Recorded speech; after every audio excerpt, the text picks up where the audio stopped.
एक डायनासोर ने उसे देख लिया जो धीरे धीरे करके कुआ के पास आने लगता है उसे खाने के लिए। जितना आसान ये रास्ता लग रहा था उसे कई गुना मुश्किल था। इससे अब डायनासोर को काफी गुस्सा आ गया, काफी करीब आ जाता है।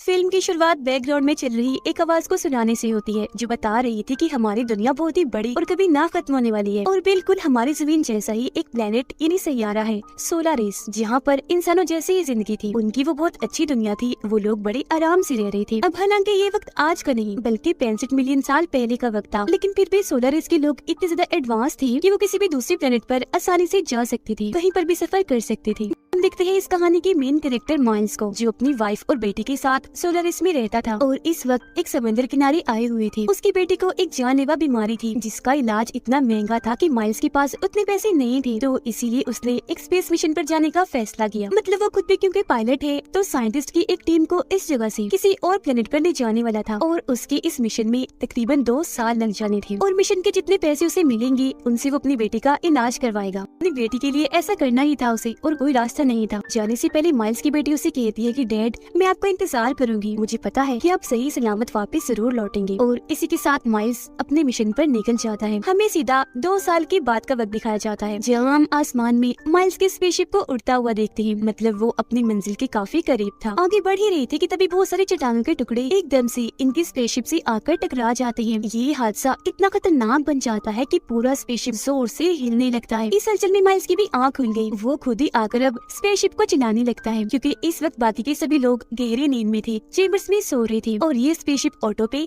खुद ब खुद चल रहा था। जिस नींद में वो सारे लोग सो रहे थे वो एक ऐसी नींद होती है कि जब किसी इंसान ने अपनी उम्र ना बढ़ानी हो, बस उतनी ही रखनी हो, यानी जिस उम्र में वो अपने प्लेनेट से निकले दूसरी प्लेनेट पर उसी उम्र में पहुंचे, तो इस मकसद के लिए चेम्बर्स का इस्तेमाल किया जाता है। ऐसी उनकी उम्र बच जाती है। चट्टानों के टुकड़ों का हमला बहुत ही ज्यादा था जिस वजह से स्पेसशिप के बहुत सारे हिस्से खराब हो गए थे। अब इन हालात को देखते हुए वो फैसला करता है कि मैं इस स्पेसशिप को पास के किसी प्लेनेट पर उतार लेता हूँ क्योंकि शिप और दूर जाने वाला नहीं था। लेकिन जैसे ही वो उस प्लेनेट के पास पहुँचता है तो तेज हवा की वजह से उसे ठीक से कुछ दिखाई नहीं देता। स्पेसशिप एक काफी बड़ी चट्टान से आकर टकरा जाता है जिससे अब की बार स्पेसशिप इतना ज्यादा खराब हुआ कि सारे के सारे चेम्बर्स भी तबाह बर्बाद हो जाते हैं। सब कुछ तहस नहस हो गया था, यहाँ तक कि माइल्स की हालत भी काफी खराब हो गई थी। वो बाहर आकर देखता है कि क्या कोई जिंदा बचा है, मगर वो सारे चेम्बर्स को जब तबाह पाता है तो समझ जाता है कि मेरे अलावा सारे ही साइंटिस्ट मारे गए हैं। उसे ये सोचकर तसल्ली होती है कि ये प्लेनेट कम से कम इंसानों के रहने के लायक बिल्कुल ठीक है, गुजारा हो जाएगा। पीने के लिए पानी है, खाने के लिए फूल पत्ते और रहने सांस लेने के लिए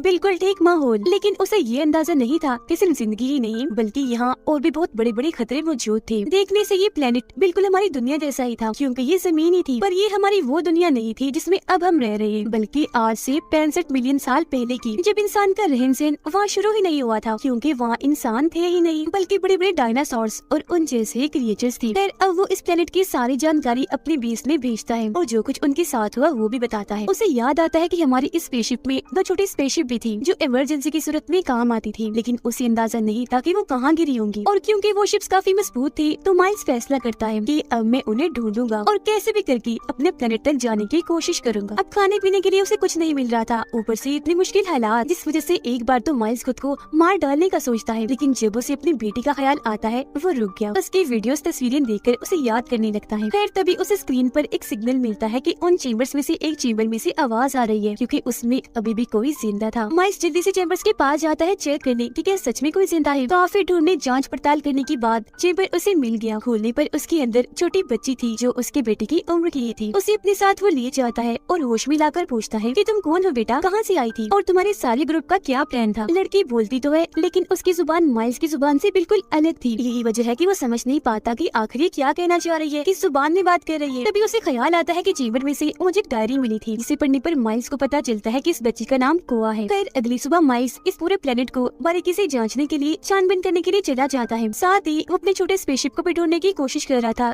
यहाँ पर बहुत सारे वोल्केनो ज्वालामुखी भी थे जिनमें से एक फट जाता है और काफी बड़े डायनासोर का स्केलेटन कंकाल भी वहाँ पर पड़ा हुआ था।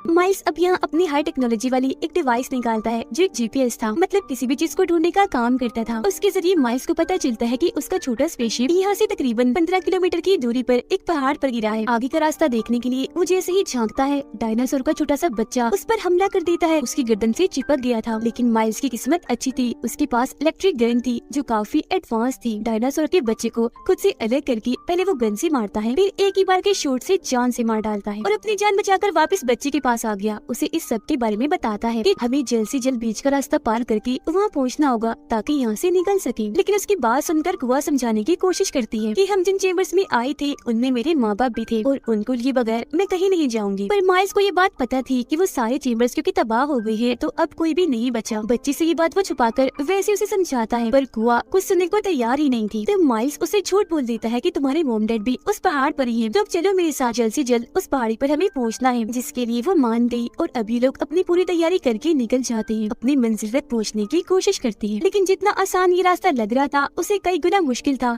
खतरों से घिरा हुआ, क्योंकि इस वक्त में न सिर्फ चलने वाले बल्कि उड़ने वाली डायनासोर्स और ना जाने कितने किस्म के ऐसे क्रिएचर्स थी जो किसी भी टाइम इन पर हवाई हमला कर सकती थी। अब ये दोनों छुपते छुपाते एक काफी बड़े मैदान से आगे बढ़ के जंगल में आ जाते हैं। यहाँ पर भी बहुत सारे डायनासोर्स और क्रिएचर्स थे जो आकर इन्हें नुकसान पहुँचाने की कोशिश कर रहे थे, पर माइल्स अपनी इलेक्ट्रिक गन से उन्हें मार मार कर अपना और कुआ का बचाव करता जा रहा था। इन्हें एक झरना मिलता है जहाँ से पानी पीकर मुंह धोकर थोड़ा सुकून करते हैं। माइल्स फिर एक पेड़ की टहनी पर बैठ जाता है और अपने जीपीएस की मदद से पता लगवाने की कोशिश कर रहा था कि अब उनका स्पेसशिप कितनी दूरी के फासले पर है। लेकिन तभी अचानक टहनी टूट जाती है। माइल्स काफी जोर से जमीन पर आकर गिरता है, जिससे उसका उल्टा बाजू काफी जख्मी हो गया था। उसे बहुत तकलीफ हो रही थी। टहनी के टूटने की आवाज सुनकर 2-3 बड़े बड़े डायनासोर्स इस तरफ आने लगते हैं माइल्स पर हमला करने के लिए। पर इस वक्त खुशकिस्मती से उसके पास कुछ बॉम्ब्स थे जिन्हें उन डायनासोर्स पर फोड़ फोड़ कर माइल्स उन्हें मार रहा था और ऐसे अपना बचाव कर रहा था। जबकि इस बीच को अपनी जान बचाने के लिए वहाँ से थोड़ा दूर भागकर एक जगह पर आकर छुप जाती है, मगर बहुत जल्द उसे एहसास हो जाता है कि मैं तो गलत जगह पर आ गई, क्योंकि ये जगह उड़ने वाले सभी क्रिएचर्स का ठिकाना था। वो यहाँ आकर बैठते थे। तो अब उनसे बचने के लिए चुपके से वो टूटे हुए पेड़ के ऊपर जाकर अपनी जान बचाने की कोशिश करती है, पर गलती से उसे भी एक आवाज पैदा हो गई। उड़ने वाली एक डायनासोर ने उसे देख लिया जो धीरे धीरे करके कुआ के पास आने लगता है उसे खाने के लिए। वो काफी डरी हुई थी क्योंकि बच निकलने का कोई रास्ता नहीं था। डायनासोर काफी करीब आ गया था और फिर एकदम से हमला करके उसके कपड़े पकड़ लेता है और खींचकर कुआ को अपने साथ ले जाने लगा। ये चीज माइल्स ने देख ली। वो डायनासोर का पीछे करता है और आखिरकार अपनी गन से शूट करके कुआ की जान बचा ही लेता है। वो काफी डरी सहमी थी, हालत भी उसकी ठीक नहीं थी, इसलिए माइल्स उसे अपनी पीठ पर उठाकर पहाड़ की तरफ जाने लगता है, क्योंकि उसे कुआ में कहीं न कहीं अपनी बेटी नजर आ रही थी जिसे 2 साल पहले वो अपने प्लेनेट पर छोड़ आया था। सफर करते करते उन्हें शाम हो गई। ऐसे मैदानों में घूमने से खतरा था, तो ये लोग अभी केव गार में जाकर रात वहीं गुजारने का फैसला करते हैं। यहाँ पर माइल्स दोबारा से अपना जीपीएस चेक करता है कि अब शिप से उनकी दूरी कितनी है, पर जो चीज माइल्स को पता चली वो जानकर तो उसकी होश ही उड़ जाती है। दरअसल जो चट्टानों के टुकड़े माइल्स के स्पेसशिप से आकर टकराए थे वो अब यहाँ जमीन पर भी आकर गिरने वाले थे, जिससे होगा ये कि सारे डायनासोर्स का खात्मा हो जाएगा, वो राख बन जाएंगे। वो सारी बात समझ गया और इस बारे में कुआ को भी बताता है। पर अगली सुबह जब ये वहाँ से निकलने ही लगी थी कि एक बड़ा सा डायनासोर आकर इन पर हमला कर देता है। उससे बचने के लिए ये केव के और अंदर आ जाते हैं। इन्हें वहाँ छोटी सी सुरंग मिलती है जिसका साइज काफी छोटा सा था। माइल्स वहाँ बॉम्ब से धमाका करता है जिससे सुरंग का साइज थोड़ा सा बड़ा हुआ, बस इतना ही कि उसमें से कुआ तो गुजर सकती थी पर माइल्स नहीं। और वो तो गुजर जाती है लेकिन माइल्स पीछे ही रह जाता है, जिस पर एकदम वो डायनासोर हमला कर देता है। पर माइल्स की इलेक्ट्रिक गन जो लोड थी उससे कई बार डायनासोर को शूट करके वो अपनी जान बचा लेता है और जैसी तैसी सुरंग से बाहर आ गया था। लेकिन बाहर आकर उसे कुआ कहीं भी दिखाई नहीं देती।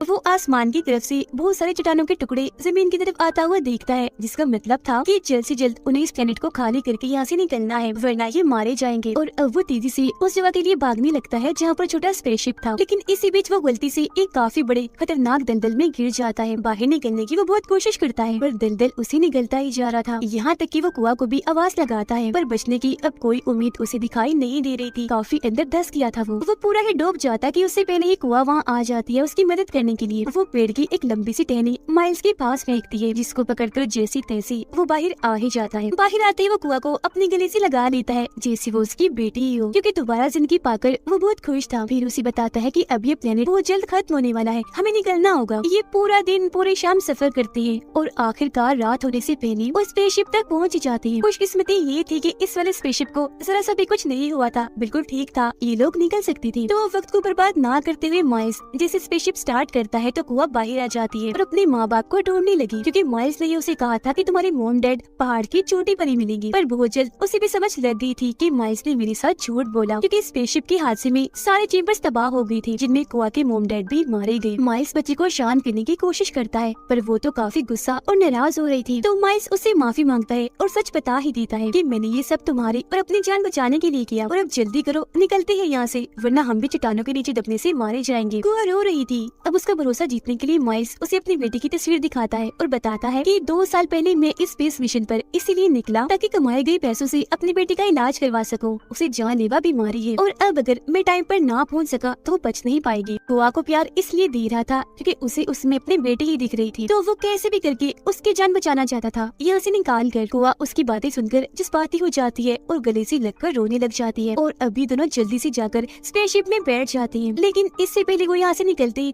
चट्टानों के टुकड़ों का हमला हो गया, और ये हमला ही काफी नहीं था क्योंकि 2 और बड़े-बड़े डायनासोर्स ने इन्हें देख लिया था, जो भी आकर इनके स्पेसशिप पर हमला करके रोकने की कोशिश करते हैं। अब माइल्स जानता था कि अगर हम यही रुके रहे तो ये डायनासोर हम पर हमला करके दोनों को ही खा जाएंगे, इसीलिए वो साइड पर भागकर डायनासोर का ध्यान अपनी तरफ करता है ताकि कुआ की जान बच सके। एक डायनासोर जैसे उसकी तरफ आता है, माइल्स अपनी इलेक्ट्रिक गन से शूट करके उसे मार गिराता है, पर वो जानता था कि एक और डायनासोर अभी जिंदा है। वो तेजी से उसकी तरफ बढ़ता है। माइल्स को भी लगता है कि अब ये मुझे मार ही देगा, क्योंकि उसकी गन दोबारा से लोड नहीं हो रही थी, बैटरी लो थी। डायनासोर भी उसके काफी करीब आ गया था, पर इसी बीच स्पेसशिप में बैठी कुआ अपना दिमाग चलाती है। डायनासोर का ध्यान भटकाने के लिए एक वीडियो चला देती है। वो जैसे वहाँ से जाता है, माइल्स को मौका मिल गया था वहाँ से भागने का, लेकिन जब डायनासोर को कुछ नहीं मिला खाने को, वो दोबारा से माइल्स के पीछे पड़ जाता है, और इसी के साथ इस प्लेनेट की तबाही भी आ चुकी थी, क्योंकि यहाँ के सारे वोल्केनो फट रहे थे, ऊपर से चट्टानों के टुकड़े भी गिर रहे थे। डायनासोर लगातार उसका पीछा ही किए जा रहा था। माइल्स को कुछ समझ नहीं आती कि आखिर इसे छुटकारा कैसे हासिल किया जाए। तभी उसे एक आइडिया आता है। जमीन से फटने वाले वोल्केनोस के पास वो भागना शुरू कर देता है, और अब एक वोल्केनो जैसे फटता है, डायनासोर उसकी लपेट में आ जाता है, पर उसकी जिल्द इतनी मोटी थी कि ज्यादा फर्क नहीं पड़ता। लेकिन इससे अब डायनासोर को काफी गुस्सा आ गया। माइल्स का खात्मा करने के लिए वो उसके काफी करीब आ जाता है। माइल्स ने भी हार मानकर अपनी मौत को कबूल कर लिया था, क्योंकि पीछे हटने के लिए उसके पास अब कोई जगह भी नहीं थी। बहुत मुश्किल घड़ी थी कि तभी यहाँ एक और बार कुआ आ जाती है। माइल्स को बचाने के लिए उछल कूद कर वो डायनासोर के मुंह के पास आकर उसकी आंखें फोड़ देती है, और अब क्योंकि उसे कुछ दिखाई भी नहीं दे रहा था, तो अब की बार वो एक काफी बड़े वोल्केनो के ऊपर आ जाता है, जो जैसे ही फटता है उसके अंदर से बहुत सारा तेजाब और लावा डायनासोर को अपनी लपेट में ले लेता है, और अब आखिरकार उसका खात्मा हो पाता है। मरते ही डायनासोर की जिल्द तेजाब की वजह से पिघलने लगती है। इनकी जान बच गई थी, तो ये जल्दी से स्पेसशिप में जाकर बैठ जाते हैं। माइल्स अपने प्लेनेट की लोकेशन डालकर जल्द से जल्द यहाँ से निकलने की कोशिश करता है। इस बीच बहुत सारे चट्टान के टुकड़े इनके स्पेसशिप से आकर टकराते भी हैं, पर आखिरकार सही सलामत वो यहाँ से बच ही निकले थे। नई जिंदगी पाकर उन्हें यकीन नहीं आ रहा था। बहुत खुश थे वो लोग। उनकी खुशी के साथ ही